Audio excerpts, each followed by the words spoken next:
With this responsibility of finding the best route for our group, I take on these last 5 kilometers with vigor. I give my imagination full rein, putting on my child's hat when sliding down dunes and my crafty hat when skimming the best way up. I quickly discover that the fastest approach is not necessarily the easiest, that the most efficient and the effective way to climb is to take several more tiny steps than fewer big strides. If in doubt, always take double the number of steps you had originally intended. Small steps to success. As I marvel at the truth of this, I recall reading a top singer criticize reality show American Idol. He lamented how the young singers, propelled from unknown greenhorns into overnight stardom, never get to experience the apprenticeship of singing, to master their craft and adjust to life, demands and responsibilities of being a household name. Conferred instant celebrity status, these individuals have an unrealistic view of their own abilities and how much they have to learn and grow. As a result, most either fall by the wayside and fail to realize their promise or struggle to cope with their newfound fame. In spite of this wisdom and proof that tiny steps work better, it takes all my self restraint and discipline to keep from wanting to bound up each due. The desire to swiftly conquer an obstacle to get it over and done with as quickly as possible is sometimes too overwhelming. I find this to my cost on those occasions that I let my naive impatience get the better of me, bent over and gasping for breath moments later. I make yet another mental note to keep the big picture in view. It is about making it to camp, not making it over this one dune. This broader task, as well as the constant challenges, absorb me, and I am like the dog that never stops at fetching the bone. It is all about finding a better way each time, down, up, and around sand dunes. Inch by inch, we get better and better. Foot by foot, we get closer to our goal. Though it is still soul destroying to summit a dune full of hope, only to see yet another line of markers. I fortify myself by focusing on our little successes. I silently cheer every little achievement to motivate myself. I turn the challenge into a game of wits to take my mind off our difficulties. By keeping a broader perspective, I learn to hold back on my impulse and impatience. And by focusing on others, I tame my ego. After more than 2 hours out in the unforgiving sand dunes, the flapping tents of camp eventually appear in the distance. It has been close to 30 hours since we started the long stage, and we are almost there.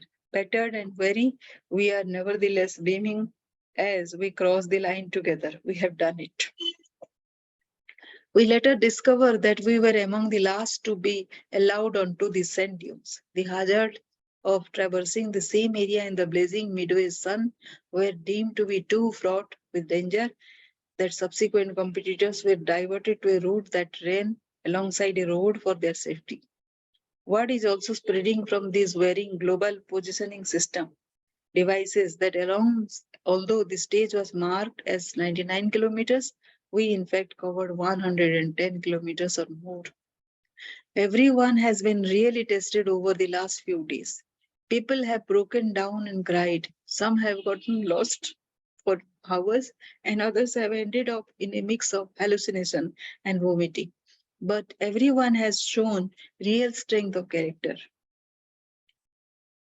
The long stage is always epic, and the mood around the camp is as if the entire race is finished. The event climaxes with the conclusion of this long stage.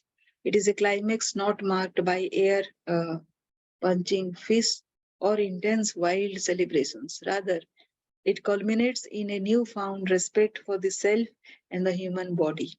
It brings about introspection, quiet thoughtfulness. It grows a brotherhood and understanding among fellow competitors. It fosters awareness, admiration of the soul, and is calm and peaceful.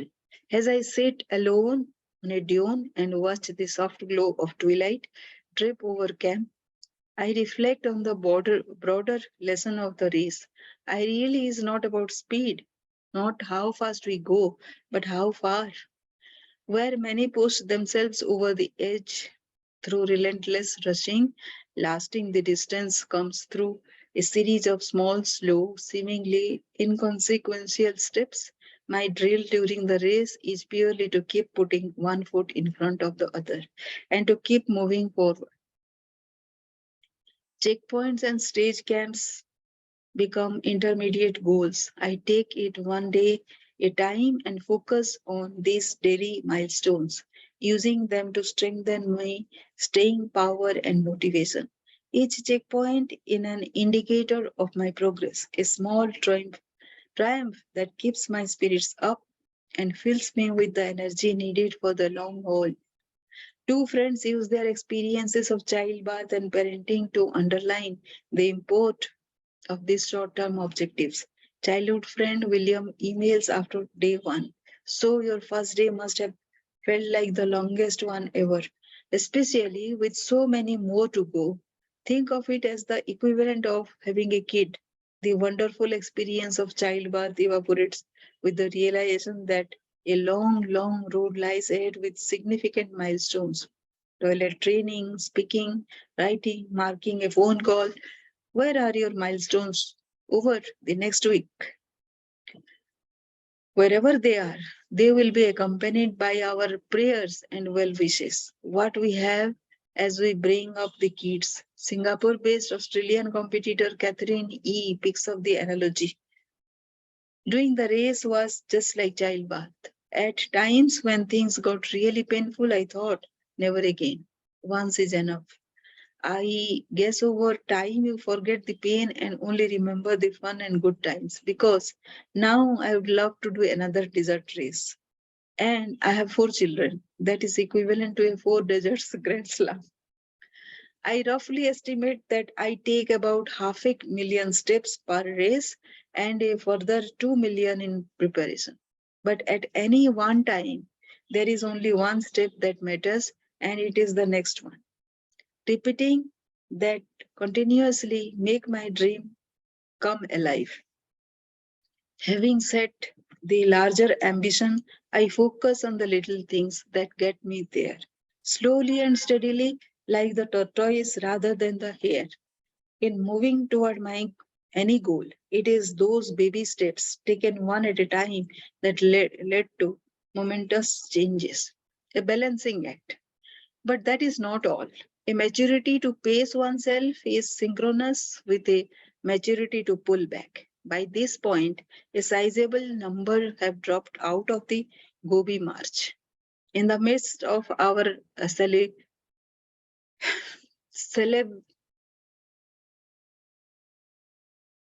celebrate cry mood, we learn about those who have dropped out.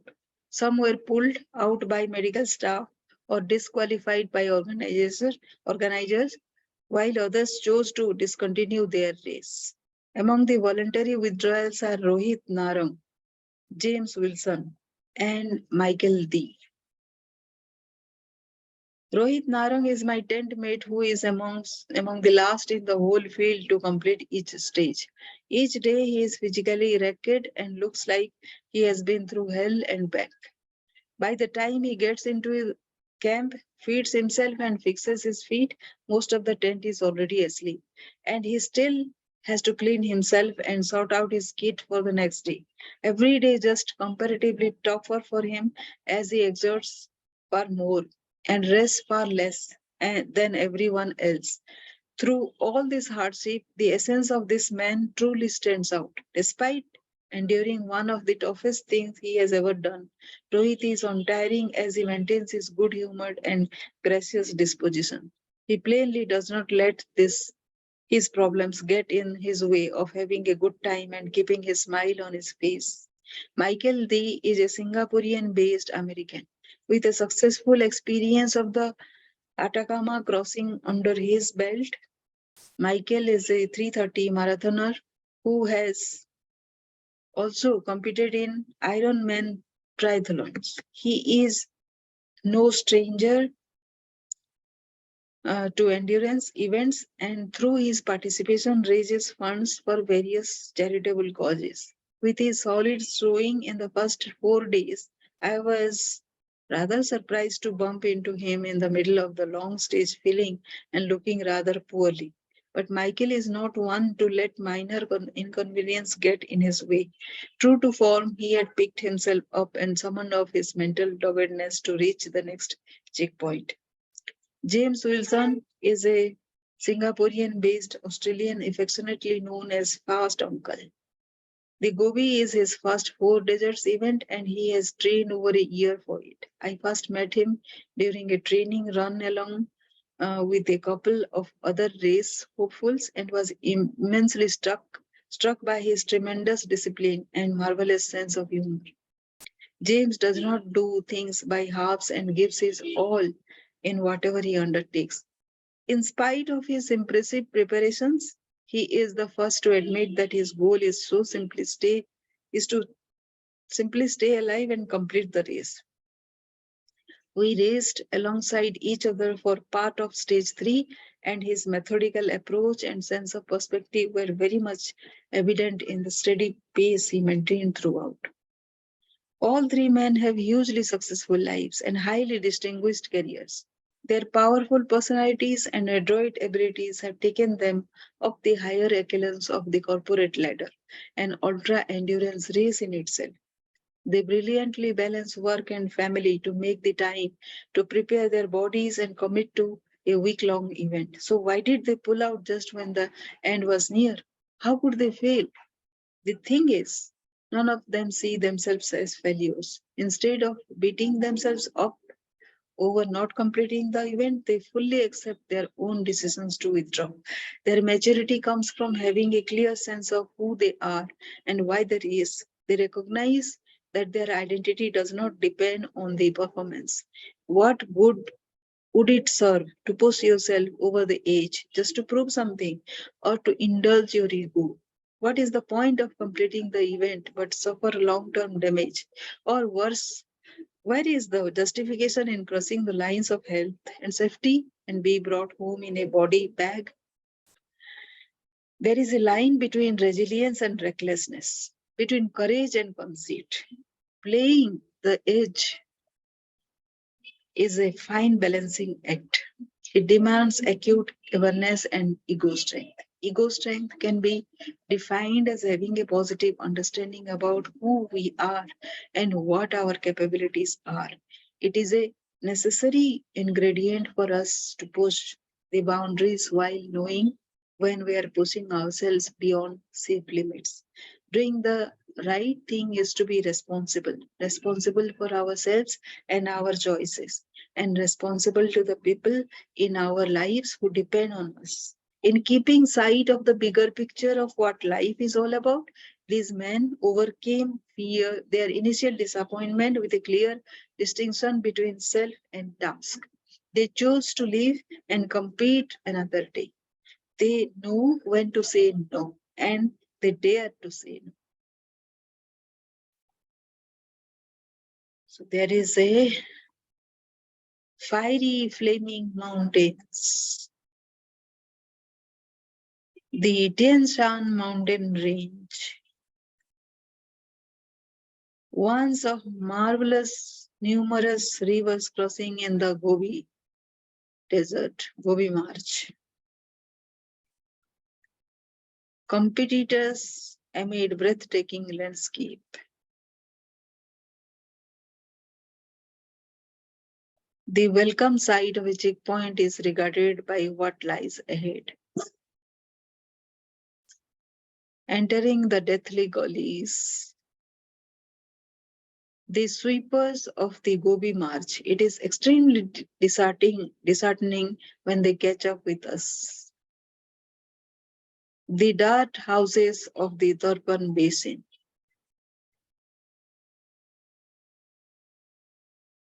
Brighton Steve Rhodes before Into the tunes, the final section of the long stage. So that is the end of chapter 2, both of these. And thank you for whoever is there reading along with me. Thank you.